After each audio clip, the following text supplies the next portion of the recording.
You'll rarely have the perfect mix of people on your team, but you can focus on how they show up for each other. After all, the very best teams are based on the ways they interact with each other and with stakeholders. So keep recruiting the best people you can. And if you really want to build a better team, start with yourself by showing up a little differently. Hi, I'm Beth Strathman. Welcome back to my channel. In this video, I'm going to suggest 3 ways that you can show up differently to become a better leader generally and to build psychological safety specifically. So let's start just with a quick definition. I have other videos on psychological safety, but psychological safety is the belief that you won't be punished or humiliated for speaking up with questions, concerns, ideas, and mistakes, and that it's okay to take the risk of looking silly or uninformed or just plain wrong in front of your teammates.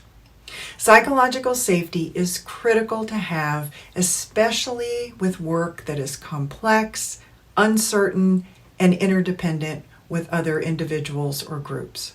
After all, it's seen as the gateway for creating a high-performing team. So without psychological safety in place, you won't get the best out of your individual team members. Not only that, you'll fall behind the rest when trying to create high-quality products or services that meet or even exceed stakeholder expectations. You'll also see lower employee engagement, innovation, growth, customer satisfaction, and ultimately profitability. So there's no one thing that's going to magically make your team high performing. So stop waiting for something or someone else to come along and change. Whether you're the team leader in middle management, an executive, or even if you're simply a team member, here are 3 things to cultivate in yourself to be a better leader who builds psychological safety. The first thing is authenticity. Embrace your uniqueness. And in fact, I have a video that I've done called The Way You Lead Must Be Weird. I'm going to link that to this video. But basically, it talks about how the word weird comes from the Norse language and their mythology, and it really refers to your individuality, your own path, your own way of being in the world. So again, I'm going to link that video here so you can click over to that if you're interested. Also, do the inner work that you need to get a handle on your crap. For example, question and let go of the stuff you learned from family and community that doesn't work for you anymore as an adult. And also really look at what sets you off. This is the stuff that's not authentically you, that is just begging you to take a hard look at what makes you react negatively and automatically. Reactivity is unsettling for others around you, and it's magnified if you're in a leadership position. So it's good stuff to address. In addition to authenticity, the second thing to cultivate in yourself is to adopt a learner mentality. By addressing your stuff to become more authentic, you'll become more secure and centered, which means that you can admit mistakes and be open to ideas from others, which is key to a learner mentality. The qualities that go with a learner mentality are humility, for example. That is being able to admit that you don't know and you can share your mistakes and what you've learned from them. Fallibility, which is the ability to admit that you're not perfect or all-knowing. Curiosity, of course.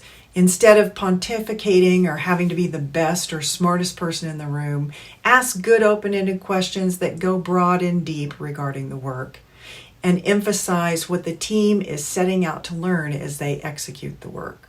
There's usually something unknown that your team will learn as it works on its part towards achieving an organizational goal. So frame that goal that you're working towards as a learning challenge for your team within the challenge of actually just getting the work done and reaching the goal. Also remind your team of it frequently. Let them know that you are learning something, and remind your team often that the work is complex or uncertain or interdependent, whichever one of those applies.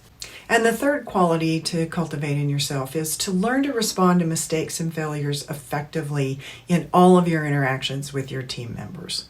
To do this, try to do a couple of things. First, assume good intentions. And again, I've got a video that I've done on this. I'll link it here. But basically, it's about getting over that fundamental attribution error. That belief that whenever you do something wrong or something goes wrong and you're involved in it, you mistakenly believe that you didn't have control of everything and it had nothing to do with anything that you did. And when other people make mistakes, we attribute those mistakes to the fact that they just have a bad character. Like they're lazy or they're not smart enough or whatever. Right? So you can learn more about fundamental attribution error in that video that I'm going to link. So assume good intentions. Also, to respond appropriately, learn to express appreciation when people speak up, when they ask questions, when they take appropriate risks, and when they share their mistakes and failures. That means you're going to respond effectively by listening thoughtfully, showing that what you're hearing matters, and acknowledge or thank the person for bringing up the idea, the question, or the mistake. And also to respond appropriately, put mistakes and failure in perspective based on the context. Mistakes really depend, how you interpret mistakes depend on the nature of work. So, for example, not following a particular process or procedure in a manufacturing setting is more blameworthy than not following a process or procedure in an uncertain, complex situation where you're facing a lot of unknown variables and pushing the envelope. Also, one way you can make it easier for people to bring up these things is to celebrate mistakes and failures that help the team to learn something new. Don't shoot the messenger. Make delivering bad news a positive experience for the person who brings it to you. And with those mistakes and failures, offer your help or support to help guide the person in their next steps. And when those mistakes shouldn't have happened, address them clearly and as firmly as required. Clarify the boundaries for your team from the start so that everybody knows what's going to be blameworthy, what they're going to get in trouble for. And respond appropriately to clear breaches of policy or procedure in a timely and appropriately serious manner to influence future behavior, not only for the individual, but for the entire team.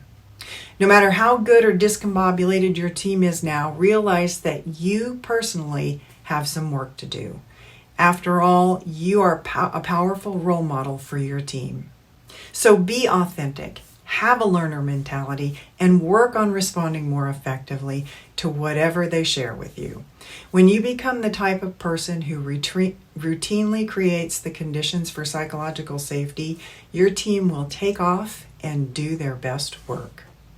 Thanks for watching.